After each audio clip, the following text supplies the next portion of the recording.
So these were surplus ACU pouches that I paid $5 for, kind of classic old school double M4 pouches, and the issue they have is the issue that all pouches have with PMags, which is they don't fit flush together. You probably can't see that. You can't really fit them down in there together where they're flat without it extremely stretching the pouch out. And also the lids on these things are a little bit short because they're designed for USGI type magazines, which are a little bit shorter than PMags. So if you like to use aluminum mags, they won't be a problem. If you like to use PMags, the Velcro will still fit just fine. It's going to be a little bit, a little tight. Now, what I'm going to talk about for a second here is use of these USGI type mags with PMags, and that is how to stage your PMags. Now, there's a couple different schools of thought I've seen on this with other people, but the way I've been doing it for years, since I started with gear back in 2013, because the first setup I had was a flapped 6-mag shingle just like this. The way I like to do it is to purposefully stick the second PMag in behind the first one so that the base plate sticks up behind it and sort of, hits the top of the first one. The reason I like to do that is if you try to force them in here next to each other, at some point, with you moving around and jumping and flopping on the ground and whatever, or just being stored in your car or stored in your closet and being picked up and put down, whatever, these magazines are going to shift. At some point, one of them is going to ride up on top of the other one, like that. If you don't set it up the way you want it, you don't know which one is going to ride up on top of the other one. So when you go to pull that magazine pouch open and grab a magazine, you'll have no idea which one has ridden over the top of the other one. So if I were to grab the number 1 magazine and pull it, I'm going to yank that second magazine out with it. And then that's going to come shooting out, flop on the ground. I've lost 30 rounds of ammunition, which I can't afford to lose. So I always set mine up to be exactly the way I want it. The way I found is best is to run the rear magazine over the top of the front one, because not only does this help to sort of when it has short flaps, it helps it to fit a little bit better over the magazines. But the way I run my magazines is from the rear, because again, if you're trying to reinsert either a partial mag or an empty mag back into the pouch, and you've already got a magazine in there, trying to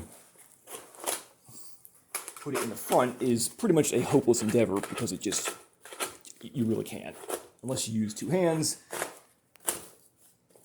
So what I like to do is run it from the rear.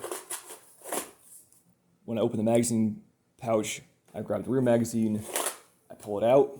I am now down to my second magazine in there, right? I go pew pew pew pew pew pew pew. Oh, contact, bam bam bam. Get to the chopper! Right, so I grab my second magazine out here, put that in the gun, and if I have time, stick the empty or partial back in here. Next thing I go to, let's say, the next magazine pouch, and I come back to the pouch with my empty or partial magazine.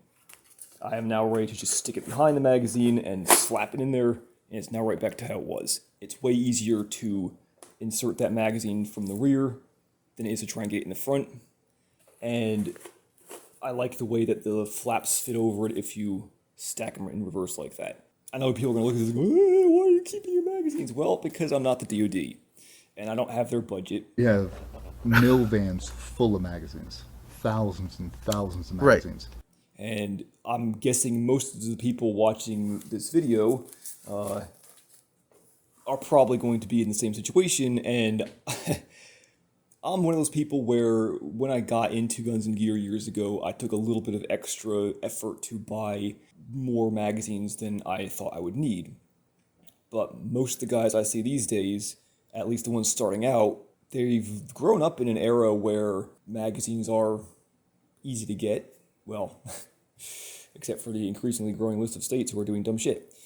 But most people don't quite cotton the fact of what it means to not be able to get a normal size magazine for your gun. When I was getting into gear, the industry, the market, the people who were giving advice were still a lot of people who grew up or were adults and etc. during the 90s ban, where you couldn't get any magazines to save your life. So they were like, as soon as magazines became available, they're like, buy all the magazines. So it was always drummed into me to, make sure to have more magazines than you need.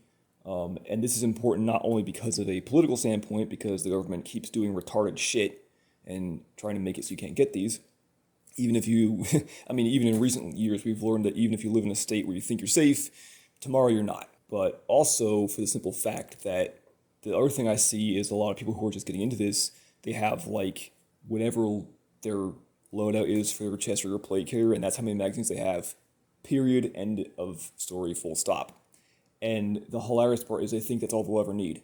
And yet these are the same guys adamantly going to tell you all about how you should never worry about keeping your magazines. Like if you're doing a reload, just pitch it and get the next one. And I'm like, yeah, okay, sure, that's great. There's a time and place for that.